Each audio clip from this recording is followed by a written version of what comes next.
Muchísimas gracias. No, vamos, gracias por invitarme. De verdad que es un placer estar en cualquier cosa que los compañeros de la plataforma 2015, con el que además hemos compartido además espacio en ATAC años, y sobre todo pues en este caso Pablo, que como bien dice nos conocimos ya en otra época, en otro siglo, y compartimos seguro cariño por una persona muy cercana familiarmente a Pablo, y para mí también una de las personas más inteligentes, más luchadoras que en el Estado español existen, que es Pablo Sés, y que bueno, pues que fue uno de los impulsores de esas luchas por una mejora en la cooperación española y por imbuir la urgencia de actuar por parte de la gente, ¿no? Y yo creo que es muy bueno bueno, pues que podamos arrancar ahí, en ese momento, también un poco para desmantelar esa idea que en muchas ocasiones yo entiendo equivocada, que se realiza de la actual situación política, no solamente en el Estado español, ¿no? De alguna manera parece que el único hito que hace despertar a un gigante dormido son las movilizaciones de mayo, ¿no?, de 2011, pero creo que había un sustrato, había una raíz anterior, ¿no? Y uno de los elementos que constituían esa raíz, pues creo que fueron esas movilizaciones que llenaron la Castellana, el Paseo de la Castellana de Madrid, de tiendas de campaña, con muchos y muchas jóvenes planteándose elementos profundamente políticos, ¿no?, y que cuestionaban la forma de resolver los asuntos a nivel global. Yo creo que evidentemente no conseguimos el objetivo que pretendíamos en cuanto a términos cuantitativos de la cooperación ni a cualitativos de la calidad de la misma, pero desde luego sí que fue una verdadera escuela de militancia para mucha gente, y yo creo que explica en parte la actuación de mucha gente en los años posteriores.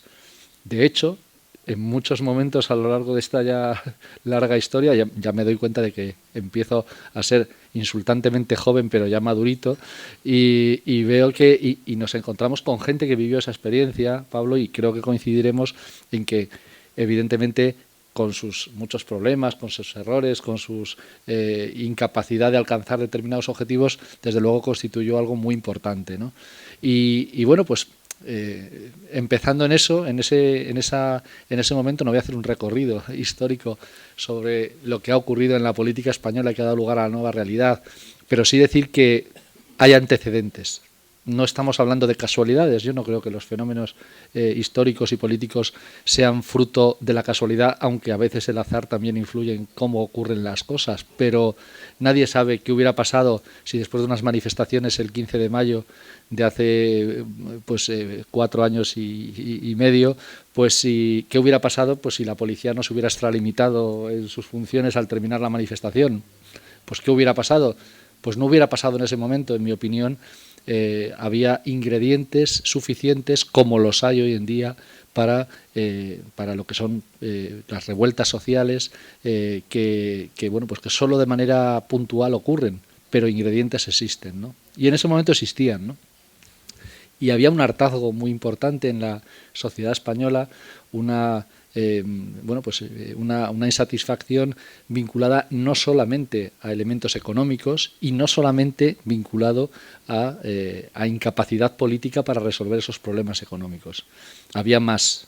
Y esos elementos que faltaban y que desde luego no resolvió el propio fenómeno del 15M, pues ha buscado, esas situaciones han buscado salida, como pasa con el agua. El agua, cuando no la dejas circular hacia un lado, busca otra salida, y en este caso lo que es el movimiento social y político, no satisfecho con la salida que se le proporcionaba desde los partidos políticos tradicionales, derivó de una determinada forma. Y yo creo que es importante ver que, desde luego, eso no deja de ser más que una válvula de escape ante una realidad que en otro caso hubiera sido explosiva. Y que la gente se dedicara a hacer asambleas en las plazas y a discutir de política y viendo verdadera capacidad dialéctica en muchísima gente. Yo me he encontrado muchísima gente no muy capacitada, sino excelentemente capacitada para mantener debates en el Parlamento del Estado, perfectamente capacitadas, y que únicamente lo que hacían era ejercer su derecho al pataleo en las plazas y en las calles, ¿no? Había mucha y hay mucha calidad en la gente que no tiene nombre, en la gente que no tiene cargo político, y el hecho final es que con muchas dificultades pues el proceso ha evolucionado a una actuación política en las instituciones, y fruto de eso pues se han producido hechos como el absoluto accidente de que yo ahora mismo ocupe un puesto institucional en el Ayuntamiento de Madrid. Ya digo, no es casualidad, aunque haya puntos de azar en ese tipo de situaciones. Sobre todo porque esa heterogeneidad, esa inexistencia de uniformidad desde el punto de vista ideológico, pues tiene elementos extremadamente ricos, muy positivos, pero también de mucha inestabilidad y de mucho problema.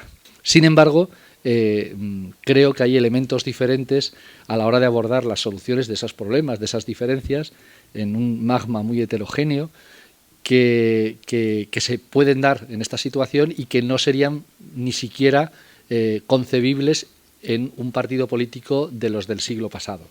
Pero es eso, hay determinadas personas que por carácter yo creo que aquí hay bastantes de ellas, por lo que me he podido yo informar, que estamos acostumbrados a estar siempre del lado de los perdedores, que no quiere decir de que seamos derrotados, ni muchísimo menos, pero que sí, que apostamos por cosas que en muchas ocasiones parece que estamos perdiendo, ¿no? Pero seguimos manteniendo la ilusión de la transformación y del verdadero cambio, ¿no?, a nivel global, ¿no? Por lo tanto, pues estas realidades concretas que han ido surgiendo con mucho trabajo, candidaturas ciudadanas y políticas también de unidad popular, con muy poca ideología que una, pero suficiente cabreo para articular una respuesta al sistema, pues son una oportunidad. Pero claro, no son el final de un camino, no pueden ser más que un principio.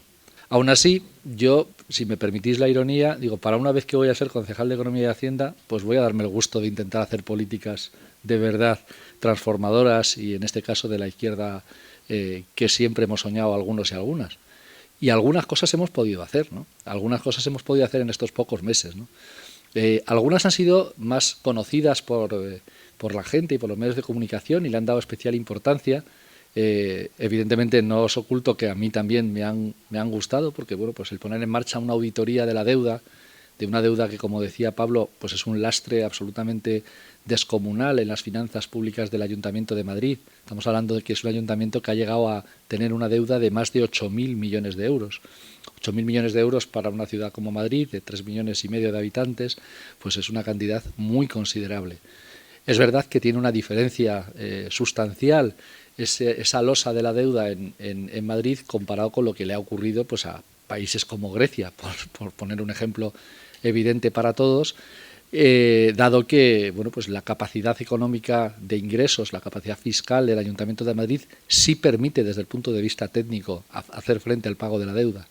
Estamos hablando de otro tipo de insostenibilidad, la que hemos denunciado los que hemos trabajado el tema de la deuda en el caso de Madrid, y es la insostenibilidad social, el hecho de que el drenaje, el destino de los fondos públicos recaudados por el Ayuntamiento de Madrid, pues ha llegado a suponer más de 1 de cada 3 euros destinado a servicio de la deuda en los presupuestos del año, por ejemplo, 2014. Estamos hablando de un bocado importantísimo, muy significativo, que condiciona completamente las políticas. Se podría pagar, se puede pagar, de hecho se está pagando, pero se ha hecho a costa de unos enormes sacrificios pues en materia de inversión y sobre todo de atender las necesidades sociales de la población más vulnerable, sobre todo en un momento de crisis económica. Ese crecimiento, esa actuación consciente en 26 años de políticas destinadas finalmente o con resultado final de un endeudamiento enorme, pues tienen que ver con una determinada opción política, no de una opción técnica que deriva en un determinado resultado no deseado. Y por eso uno de los elementos fundamentales que hemos puesto en marcha, aparte de la auditoría, es el planteamiento claro de que no va a haber política de endeudamiento en el futuro mientras nosotras estemos en el Ayuntamiento de Madrid. Por lo tanto, las políticas públicas serán financiadas con recursos propios, es decir, con impuestos. Financiaremos con impuestos, no con deuda.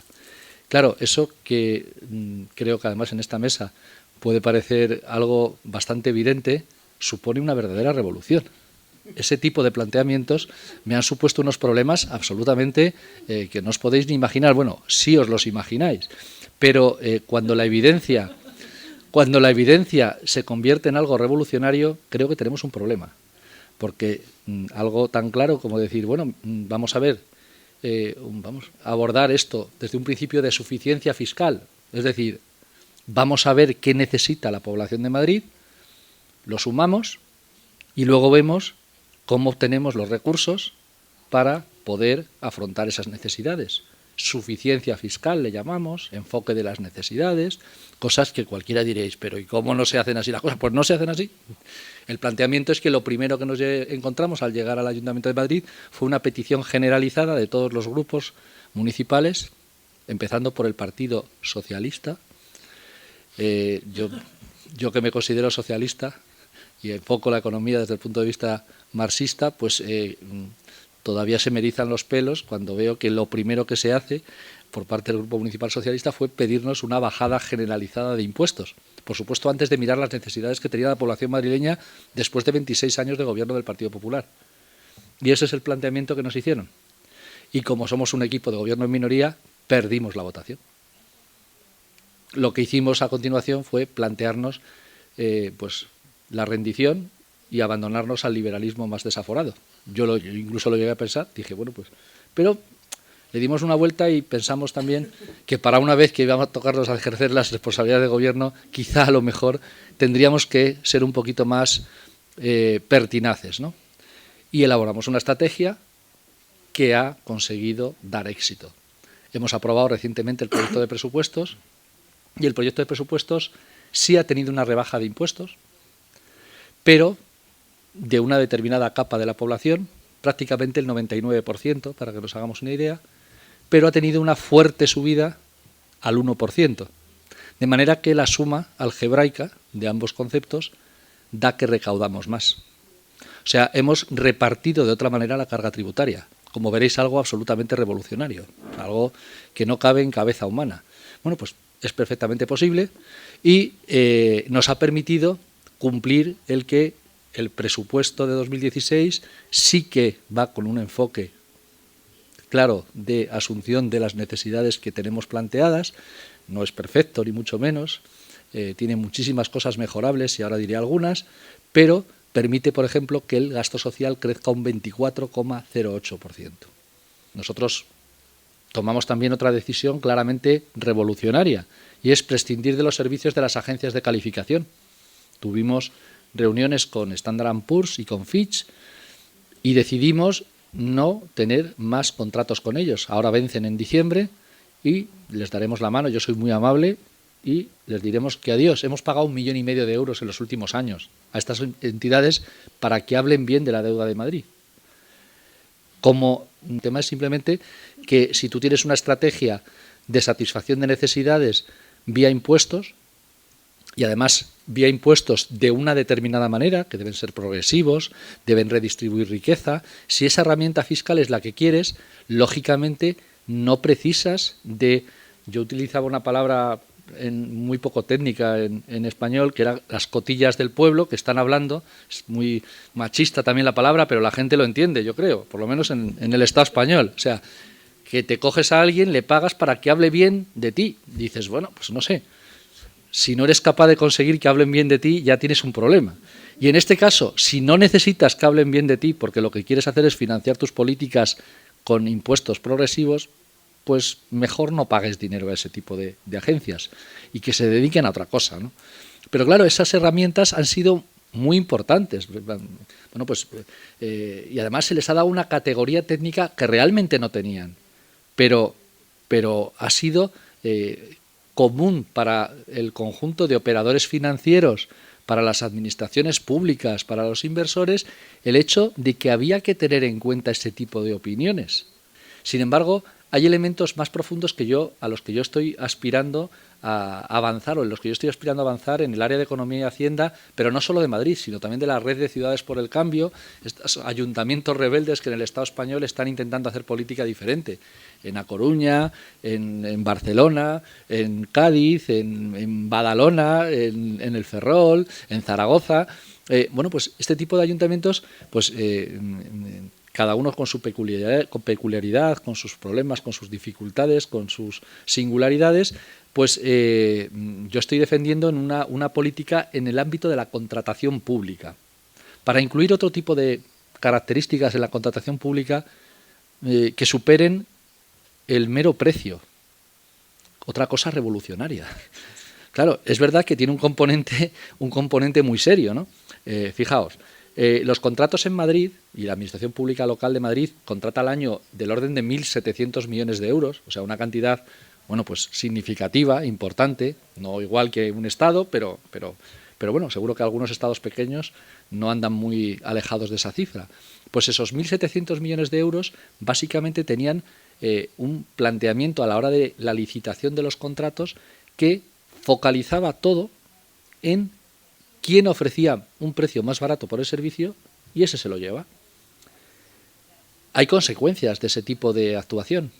Hay consecuencias derivadas de la propia dinámica del sistema capitalista, y esa competencia feroz necesaria para las empresas pues hace que, si esa es la única cláusula que importa o que condiciona la asignación del contrato, pues podemos tener una situación como la que tenemos ahora en Madrid. Aproximadamente 8.000 personas menos barriendo las calles, 8.000 personas menos, un contrato que cuesta más barato que lo que costaba antes, pero las calles están sucias. Y esos 8.000 barrenderos que no estaban es porque muchos de ellos han sido despedidos y otros tienen un sistema híbrido que aquí en el Estado español se llama ERTE, o sea, están en el paro parte del año. Estar en el paro parte del año en España no quiere decir que le salga más, bueno, sí, le sale más barato al Ayuntamiento de Madrid, pero el seguro de desempleo lo pagamos todos los madrileños y todos los del Estado español, que también lo pagan. O sea, hemos trasladado un coste de la empresa a un coste público. Y eso es visto y es analizado como un elemento muy inteligente desde el punto de vista de la gestión. O sea, eso lo hacen los buenos gestores. Los malos gestores, por ejemplo yo, llegamos y decimos, ¿cómo puede ser que el concepto del precio haya canibalizado las condiciones de contratación pública? Sobre todo porque hay directivas europeas que dicen que hay que ir por otro camino, ¿eh? El planteamiento es que en la contratación, si se incluyen otro tipo de cláusulas, otro tipo de elementos que tienen que ver con lo social, con lo medioambiental, evidentemente con lo laboral, pues estamos hablando de que se produce una verdadera inversión de valores. Puedes condicionar de muy buena manera el cómo se comporten las empresas que quieran licitar. Claro, evidentemente ese tipo de situación lo primero que ha provocado ha sido un shock. En septiembre sacamos un decreto que derogaba el anterior y que ya incluía el que, en vez de que el precio, que era antes un 65% de lo que computaba a efectos de un contrato, y a ver si quién se lo llevaba, pues a la hora de, pues claro, le puntuaba mucho el precio que ponía, lo que hacíamos era subir los criterios mesurables, los criterios medibles, del 65 al 75%. Y diréis, pues entonces lo empeorasteis. No, no lo empeoramos porque dijimos criterios mesurables, entre los cuales el precio puede ser el 0%. Puede ser el 0%. Pero hay criterios medibles para que no sea un tema discrecional, de que la administración pública pueda otorgar el contrato a quien le parezca más interesante. No, no, tiene que haber criterios mesurables. Es que los hay. Hay criterios que tienen que ver con la contratación de personas en riesgo de exclusión, con las condiciones de trabajo que tienen esas personas, con el salario que cobran con respecto al convenio que tienen. O sea, tenemos unas listas enormemente largas. Dificultades que hemos tenido a la hora de ponerlo en marcha. fundamentalmente dificultades de legislación estatal, la ley de contratos, que intenta evitar que se transponga la directiva comunitaria. O sea, estamos hablando de ese tipo, o sea, de cosas. Pero vamos avanzando. Y también un tema de cambiar el planteamiento casi mental de los empleados públicos que llevan trabajando con otro tipo de concepto durante décadas. Y cambiar eso es algo que lleva su tiempo. Hay que hacerle entender a la gente, comprender con ellos, participar con ellos en un proceso de discernimiento que lleve a pensar que lo barato muchas veces sale carísimo, carísimo. Le sale carísimo a la sociedad, porque entre otras cosas, si ponemos el ejemplo de la limpieza que os indicaba antes, las calles normalmente con menos personas peor pagadas están más sucias.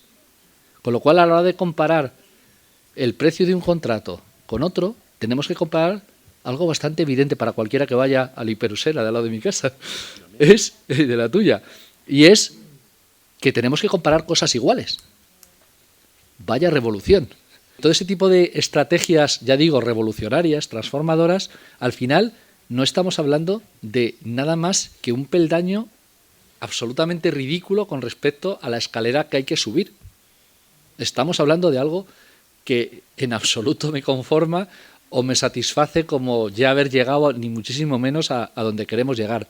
Pero sí que considero que para esos 5 primeros meses son elementos suficientemente llamativos, pues eso, el poder elaborar un presupuesto con arreglo a otro enfoque analítico de pensamiento, y no es un enfoque socialista ni marxista, es un enfoque ni siquiera keynesiano, o sea, vamos, una aproximación mínimamente social.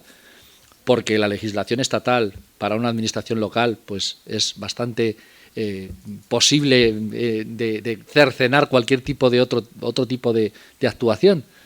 Actuaciones en la deuda, actuaciones en lo que diríamos es la política fiscal que quieres hacer, o actuaciones en la política de contratación pública, pues son limitadas, pero son un principio para que sobre todo la gente entienda que hay otra manera, que hay otra estrategia, por supuesto no solo a nivel local, sino también a nivel estatal, de abordar los problemas que tenemos. ¿Con estas estrategias resolvemos el verdadero reto que tenemos desde el punto de vista ecológico, medioambiental? No, estamos haciendo también cosas en eso, pues para que haya un día a la semana cortamos 2 calles por aquí del centro, y bueno, y en algunas en la periferia. Y sufrimos ataques despiadados en este caso de la oposición política, que dice que a dónde vamos. Yo digo, pues a ver si somos como Berlín o así, o sea, tampoco estamos intentando compararnos con ciudades muy lejanas en cuanto a nivel de desarrollo. Pues claro, pero es que con eso solo no vamos a arreglar el problema de la contaminación en Madrid, ni el problema medioambiental a nivel global. Lo que quiero decir es que estamos todavía en una fase tan embrionaria de la transformación y encontrándonos con tantas resistencias que cualquiera que no fuera un inconsciente diría que hay muy poquito que hacer. Lo que pasa es que yo soy muy inconsciente en mi caso. Entonces, pues bueno, creo que o soñamos con que este tipo de avances no son para conformarnos, sino para dar determinados pasos en una dirección que va más allá, que es 2015 y más, o tenemos el riesgo de agotarnos en la primera valla, porque vallas hay un montón, como decía antes, y nos las ponen no por maldad. O sea, bueno, hay gente que lo puede analizar de muchas maneras. Yo realmente veo que simplemente pues una confrontación de intereses, y lo único que hay que hacer es decidir cada uno, cada una, y en este caso desde la administración pública, de qué lado nos ponemos. Me quedo con las palabras de Carlos, ¿no?, con las que nos define el contexto, ¿no? Y es que vivimos en un mundo en el que el sentido común parece revolucionario, ¿no? Y a lo mejor podemos darle la vuelta, ¿no?, y seguir pensando que tenemos que hacer la revolución del sentido común. Ahí está. Muchas gracias, Carlos. Muchísimas gracias a todas y a todos.